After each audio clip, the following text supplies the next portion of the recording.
Boker Tov, nous sommes le 21 juin 2018, le 8 Tammuz 5778, Daniel Haïk au micro, David Amara à la technique. Heureux de vous retrouver ce matin pour cette nouvelle heure d'actualité sur Studio Kalita, une heure d'actualité qui va débuter dans quelques instants par un premier journal comme chaque matin, et vers 8h10 ensuite nous serons avec notre invité de la rédaction, l'ex-ambassadeur d'Israël en Égypte, Yitzhak Levanon. Nous parlerons avec lui d'abord de la décision des Américains de quitter le fameux conseil, le tristement célèbre Conseil des droits de l'homme de l'ONU, mais également nous parlerons de rumeurs sur un rapprochement sérieux entre le Bahreïn et l'État d'Israël, peut-être sur la voie d'un autre rapprochement plus massif entre l'ensemble des pays sunnites modérés du Golfe Persique et l'État hébreu. Vers 8h25, Eliana Gurfinkel nous présentera sa chronique Un jour notre histoire.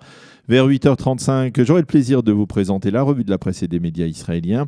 Et vers 8h45, eh bien, nous vous présenterons une nouvelle chronique qui sera hebdomadaire, une chronique économique que nous vous présenterons avec le concours du docteur Daniel Guggenheim, qui est expert en économie. Au cours de cette chronique, nous évoquerons les dossiers économiques de la semaine et nous essaierons de vous donner un éclairage à la fois succinct mais également précis sur donc les grands titres de l'actualité économique de la semaine. Ce sera donc chaque jeudi donc dans la seconde partie de cette heure d'actualité. Mais tout d'abord, comme promis, les grands titres de l'actualité de ce jeudi matin.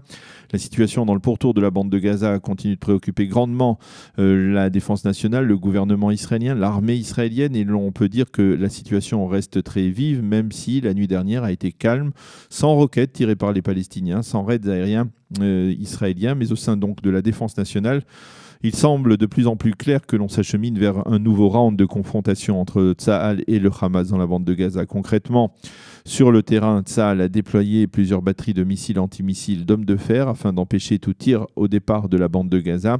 Hier, le ministre israélien de la Défense, Avigdor Lieberman, s'est montré extrêmement ferme envers le mouvement terroriste palestinien après la nuit de tirs de roquettes 45 roquettes au total, rappelons-le, de mardi à mercredi en direction du territoire israélien. Pour Lieberman, le Hamas a, je cite, fait là une grave erreur en tirant ces roquettes, sous-entendu, il ne s'en tirera pas comme cela. Le ministre qui participait hier à une cérémonie de fin de cours de formation des jeunes sous-officiers israéliens près de Mitzpe Ramon a affirmé qu'il n'avait aucun doute sur l'issue finale de la crise actuelle. Au sein du Hamas, on n'a pas paru particulièrement ému par les menaces plus ou moins voilées du ministre de la Défense. Lieberman ne doit pas se méprendre sur les limites de notre patience, a répondu avec un certain toupet l'un des responsables du mouvement terroriste, Sami Abou Zouri. Un autre responsable du Hamas a affirmé que les propositions faites jusqu'à présent pour permettre un retour au calme étaient insuffisantes. Le Hamas ne se suffira pas de projets humanitaires limités. Le mouvement exige la levée totale du blocus, la construction d'un port maritime et d'un aéroport, le retour d'un flux de denrées et de matériaux en provenance d'Israël vers la bande de Gaza et enfin une solution pour pallier à la sérieuse pénurie d'électricité dans la bande de Gaza. Ce sont donc les revendications avancées hier par l'un des responsables du mouvement terroriste. Binyamin Netanyahou, qui participait à la même cérémonie que Avigdor Lieberman, donc cette cérémonie à Bad Echad, donc dans l'école des officiers de Tsahal, a pour sa part indiqué qu'il n'allait pas dévoiler publiquement les mesures que Tsahal va prendre pour lutter contre les terroristes du Hamas et du djihad islamique, mais il a promis que si les tirs de ces deux mouvements s'intensifiaient, bien la réaction israélienne s'accentuera également. Nous sommes prêts à tous les scénarios possibles et il vaut mieux que nos ennemis le comprennent au plus vite, a dit le Premier ministre, qui a également évoqué la situation dans le nord d'Israël. Nous œuvrons en permanence afin d'empêcher une implantation militaire de l'Iran et de ses ramifications donc en Syrie. Nous ne laisserons pas un pays qui appelle à la destruction de l'État d'Israël se servir de la Syrie comme base d'attaque contre nous, a encore déclaré M. Netanyahou. Quant aux parents d'Adar Goldin, dont le corps est toujours détenu par le Hamas, mais il supplie le Premier ministre de ne pas fournir d'aide humanitaire à la bande de Gaza sans que le Hamas n'ait fourni des informations sur la restitution des corps des deux soldats, donc Adar Goldin et Oron Shaul. Les forces de sécurité israéliennes ont détruit durant la nuit l'appartement du terroriste Hadda Kouba dans la région de Nahaliron en Galilée. Kouba était le responsable de d'un attentat à la voiture bélier il y a 3 mois près du village de Yahabed, un attentat au cours duquel 2 soldats israéliens avaient été tués, le commandant Ziv Deus et le sergent-chef Netanel Kaalani.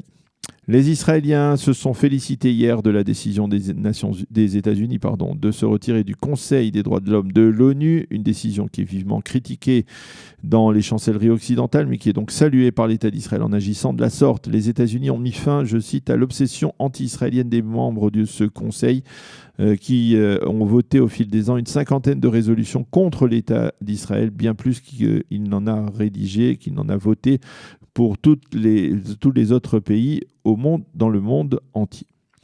Selon une information révélée par la chaîne I24 News, le Bahreïn devrait être le premier pays sunnite du Golfe Persique à instaurer des relations diplomatiques avec l'État d'Israël.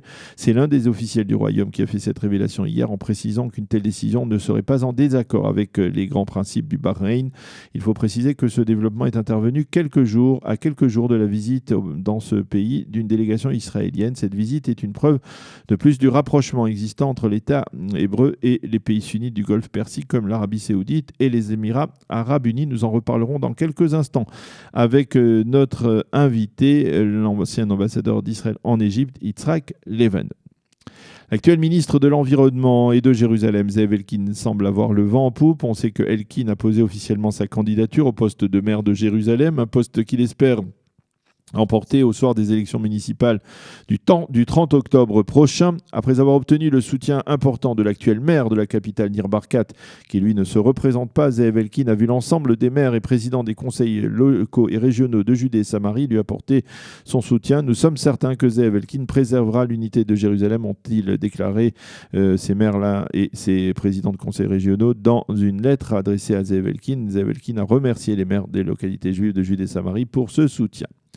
La Knesset a voté hier en lecture préliminaire le projet de loi visant à interdire à des éléments subversifs toute possibilité de filmer des soldats et des officiers de Tsahal dans l'exercice de leurs fonctions. 45 députés ont voté en faveur de ce projet de loi, 42 ont voté contre. Cependant, la ministre de la Justice, Ayelet Shaked, a convenu avec l'initiateur de ce projet de loi, Robert Ilatov, le député Robert Ilatov du parti Israël Beiteinu, que cette législation controversée se poursuivra uniquement en étroite coordination avec le ministère de la Justice.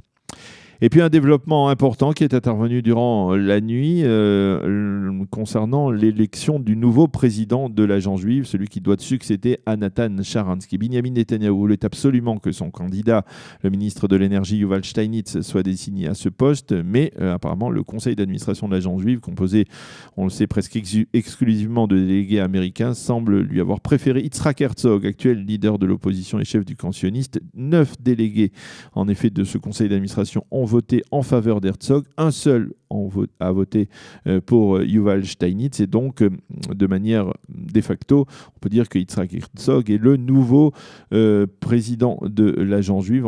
Tout de même, on sait que Netanyahou n'accepte pas cette décision. Il est probable qu'il pèsera de tout son poids au cours des prochaines heures, peut-être même des prochains jours, et de tout son prestige pour faire valider malgré tout la candidature de Yuval Steinitz. Nous verrons comment cette affaire assez importante se développe au cours donc des prochaines heures. La météo pour terminer, le temps sera ensoleillé, chaud et sec sur l'ensemble du territoire israélien avec des températures en hausse. Il fera 29 degrés à Jérusalem et à Tel Aviv et 40 degrés à Eilat. Nous allons marquer une pause musicale et on se retrouve tout de suite après avec notre invité, l'ex-ambassadeur d'Israël en Égypte, Yitzhak Levanon.